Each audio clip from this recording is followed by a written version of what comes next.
क्या? कब? कैसे? हाँ, हम अभी निकलते हैं। श्वेता, हमें घर जाना होगा। डैड ने कॉल किया था। दादाजी की तबीयत बहुत खराब है। हमें अभी गांव जाना होगा।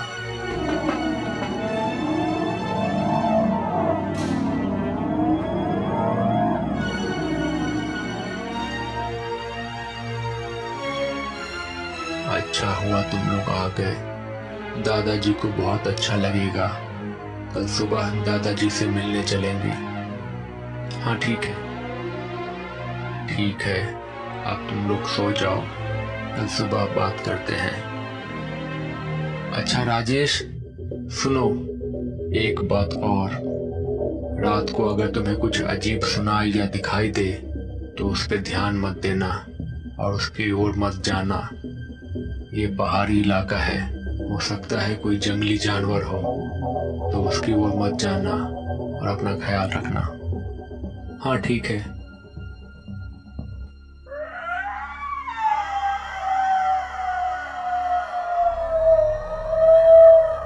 ये क्या है? कौन रो रही है इतनी रात को और क्यों?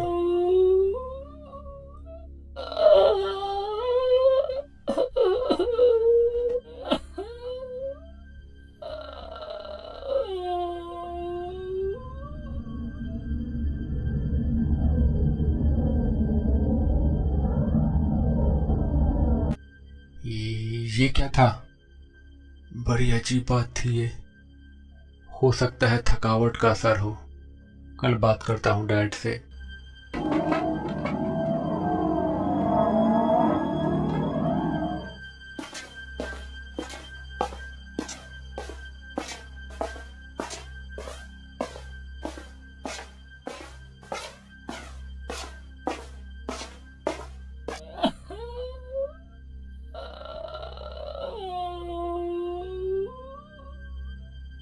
डैड, कल रात को एक बड़ी अजीब बात हुई।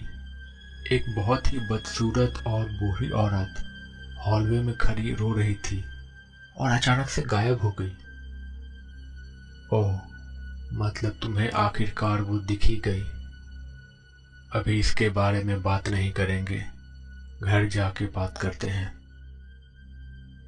बेटा, अच्छा हुआ तुम आ गए। अब मेरी कुछ ही सांसें बची हुई हैं। बस एक बार तुम्हें देखना चाहता था। अपना ख्याल रखना। डैड, अब तो बताइए, आखिर वो थी कौन और क्यों रो रही थी वो एक प्रेत आत्मा है जो हमारे खानदान में बरसों से है। उसका दिखाई देना मतलब या तो जिसने उसे देखा है वो मरने वाला है या उसके परिवार का कोई बहुत करीबी इंसान मरने वाला है। ओ माय गॉड, तो क्या सच में पहले ऐसा हुआ है कि वो दिखाई दी है और कोई मर गया है? उससे किसी ने बचाया नहीं? हाँ, हुआ है ऐसा पहले भी। तुम्हारी दादी, मेरा बड़ा भाई और न जाने उससे पहले कौन कौन। कल घाट पे चलेंगे। उसका नाम बंशी है। बंशी अमावस्या के दिन दोपहर में घाट पे दिखाई देती है। उसके पास कपड़े होते हैं उस इंसान के जो मरने वाला होता है।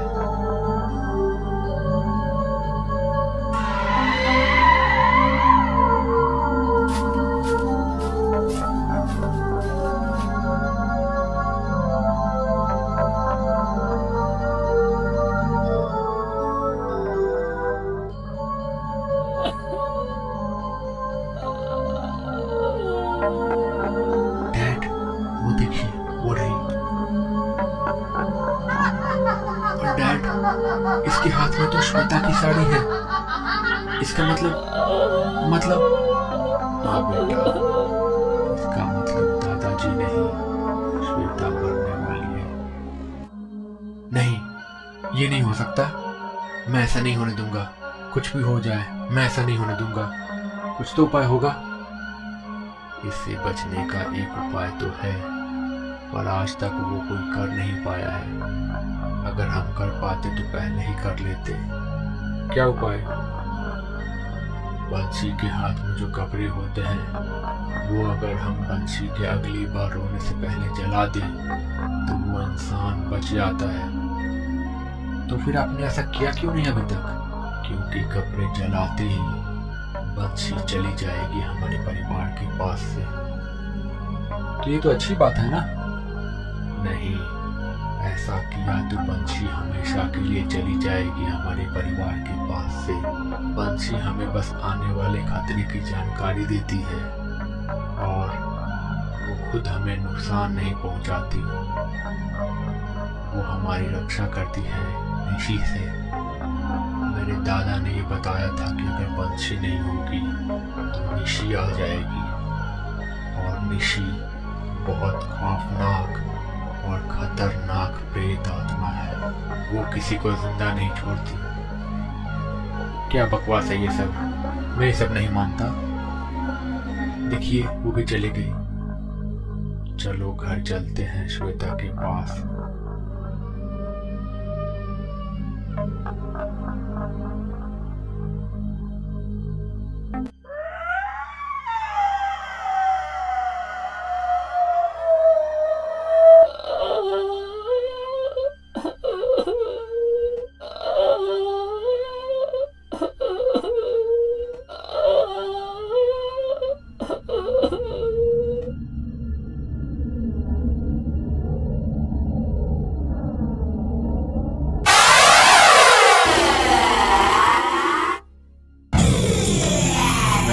मैं कुछ नहीं होने दूंगा।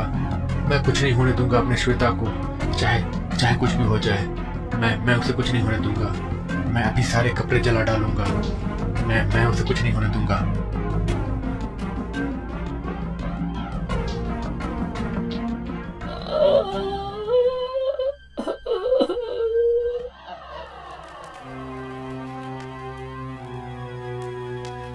ये तुमने क्या किया? अब बंशी नहीं होगी तो निशी आज़ाद हो जाएगी। वो किसी को भी जिंदा नहीं छोड़ेगी। रिलैक्स डैड, ऐसा कुछ नहीं होगा। देख लेंगे उस निशी को भी।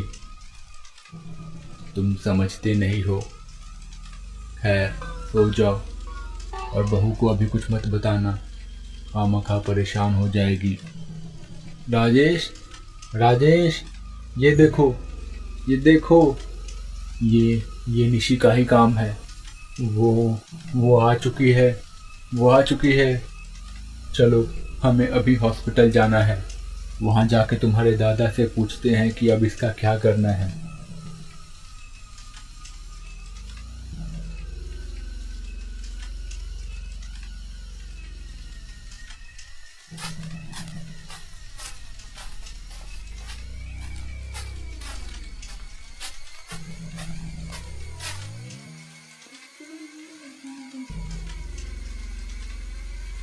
ये नहीं करना चाहिए था। अब वो आ चुकी है, इसका मतलब। तो अब क्या कर सकते हैं?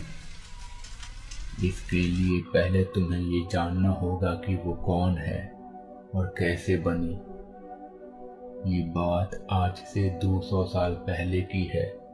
अजमेर की रियासत में राजा बाली सिंह का राज था। मेरे परदादा उनके यहाँ मंत्री थे। राजा बाली सिंह बहुत ही अच्छे राजा थे और उनकी रानी का नाम था निशी देवी। पर राजा की कोई औलाद नहीं थी।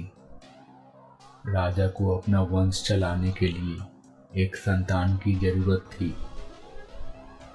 इसके लिए राजा ने दूसरी शादी कर ली और शादी के बाद छोटी रानी बंशी देवी राजा के राजमहल में आ गई।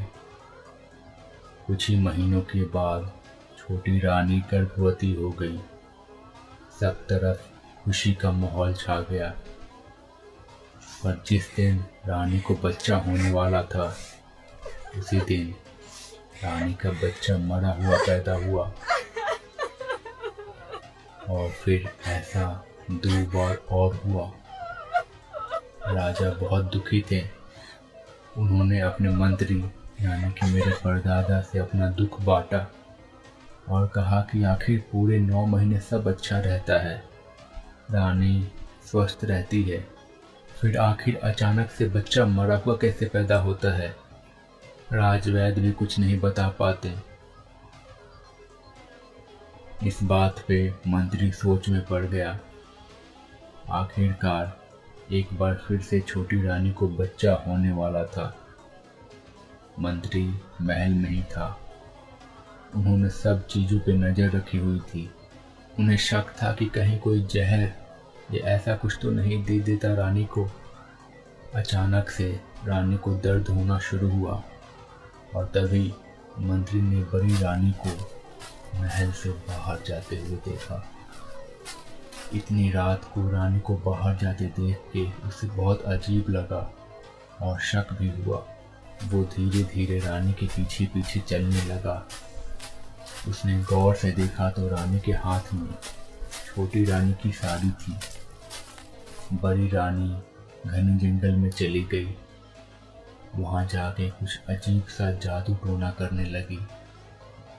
उसने आग में छोटी रानी की साड़ी डाल दी और फिर अपना खून चढ़ाया और ऐसा करते ही महल में सन्नाटा छा गया। छोटी रानी को एक बार फिर से मुर्दा बच्चा पैदा हुआ था। मंत्री ने सब कुछ देखा पर चुप रहा और उसने कुछ नहीं कहा किसी से भी। 1 साल बाद फिर से छोटी रानी को बच्चा होने वाला था और आज फिर मंत्री ने बड़ी रानी पे नजर रखी। रानी फिर से रात को छोटी रानी की एक साड़ी लेके बाहर निकल गई। मंत्री ने तुरंत राजा को सारी बात बताई और उन्हें अपने साथ जंगल में ले गया। राजा सब देख रहा था। जैसे ही बड़ी रानी ने आग में साड़ी फेंकी और अपना खून डालने ही वाली थी कि राजा के सैनिकों ने उसे रोक लिया और कैद कर लिया।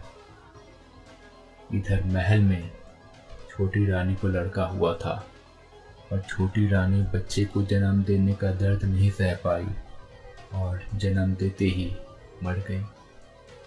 राजा को बहुत ज़्यादा गुस्सा आ रहा था। उसने बड़ी रानी को फांसी पर चढ़ाने का हुक्म दे दिया। अपने अंतिम समय में बड़ी रानी मंत्री को ही देखे जा रही थी और अंदर ही अंदर कुछ बुदबुदा रही थी। मरने के बाद बड़ी रानी निशी बन गई और वो मंत्री के पूरे परिवार को मार डालना चाहती थी। एक रात मंत्री अपने घर पे था। अचानक उसके सामने निशी आ गई। वो मंत्री को मार डालना चाहती थी पर जैसे ही वो आगे बढ़ी उसने कुछ देखा और वहां से भाग गई। मंत्री के पीछे छोटी रानी की आत्मा थी। उसने निशी को रोक दिया था और तब से हर बार वही निशी को दूर रखती है मंत्री के परिवार यानी कि हमारे परिवार से। समय बीतता गया और आज इतने सालों के बाद भी बंशी और निशी का ये खौफ हमारे परिवार पर मंडरा रहा है। अब तुमने सारी जला के बंशी को ये संदेश दिया है कि अब हमें उसकी ज़रूरत नहीं है। मेरे परदादा ने राजा के परिवार को आगाह किया था खतरे से। अब बंशी उसी का फर्ज निभा रही थी इतने सालों से, और अब कपड़ा जला के तुमने उसे मुक्त कर दिया है अपने फर्ज से। अब उसे मुक्ति मिल जाएगी। तो अब मतलब निशी हमारे पीछे आएगी? मुझे तो डर लग रहा है। अब जो कर दिया है वो तो हो गया। अब आगे का सोचना होगा। पता करना होगा कि इस मुसीबत से कैसे पीछा छूटेगा। पर जैसा दादाजी ने बताया है उस हिसाब से तो निशी बहुत भयानक होगी। उससे कैसे मुकाबला करेंगे? देखते हैं क्या कर सकते हैं।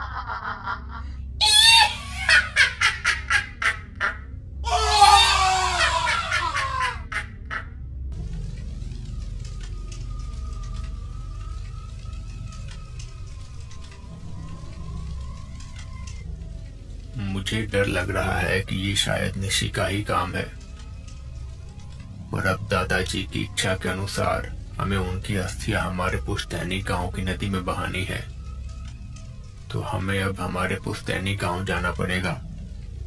हम कल ही निकल जाएंगे। पर डैड, आपको नहीं लगता वहां निशी और ज्यादा शक्तिशाली होगी? हाँ, हो सकता है, पर दादाजी की आत्मा की शांति के लिए इतना तो करना ही होगा हमें। ठीक है, पर श्वेता का क्या? उसे भी साथ लेके जाएंगे। अकेले उसे यहाँ छोड़ना सही नहीं होगा।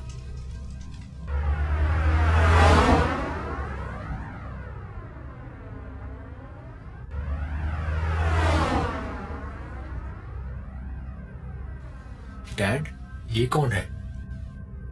ये दीना काका है। यही इस हवेली की देखभाल करते हैं। काका, घर साफ कर दीजिए, हम अब कुछ दिन यहीं रहेंगे।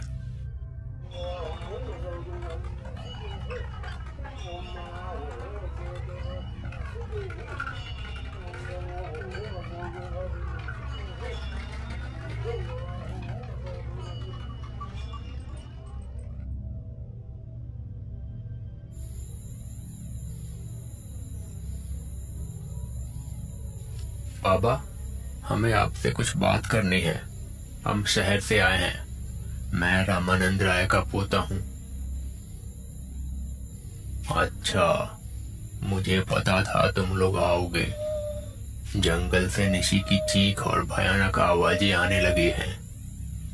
हमारे जानवर रोज गायब हो रहे हैं, और तो और 3-4 लोग भी गायब हो चुके हैं। मुझे लगता है निशी आजाद हो गई है। हाँ काका, हमें पता है। हम अब किसी तरह उसे फिर से काबू में करना चाहते हैं, पर कैसे करें ये हमें नहीं पता। रास्ता मैं बताऊंगा, पर इसके लिए तुम्हें अपनी जान की बाजी लगानी होगी। इतना आसान नहीं होगा ये। बरसों पहले जब निशी को फांसी दी गई थी, तब उसके बाद किसी ने उसका अंतिम संस्कार करने तक का भी ख्याल नहीं रखा। उसकी लाश को वैसे ही जंगल में ले जाके दफना दिया गया, और सबसे बड़ी गलती ये की गई कि उसे वहीं दफनाया गया जहां वो अपनी तंत्र साधना करती थी, और इसलिए वो बहुत ही भयानक प्रेतात्मा बन गई।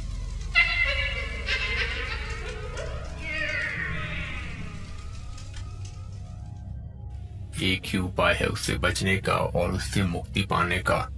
उसके अवशेष जला दिए जाएं, तभी उससे पीछा छूटेगा। अच्छा, फिर ऐसा ही करेंगे हम लोग। गांव के भी कुछ लोग तुम्हारे साथ जाएंगे। अकेले ये सब मुमकिन नहीं होगा। हम भी चाहते हैं कि हमारा पीछा उससे हमेशा के लिए छूट जाए।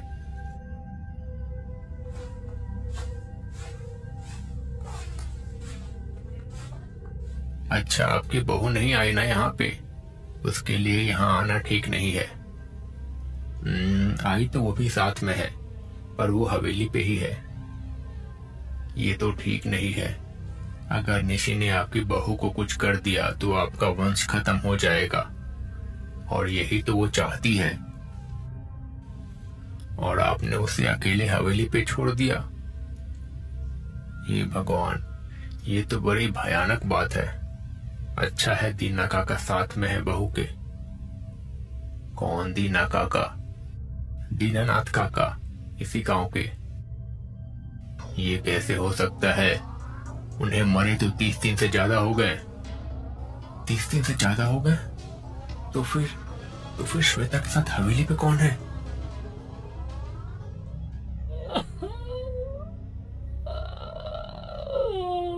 ये कौन रो रहा है? यह तो किसी औरत की रोने की आवाज लग रही है। पर यहाँ कोई और औरत कहाँ से आ गई? अरे, ये तो दीना काका जैसे लग रहे हैं। दीना काका, आप हो क्या वहाँ पे?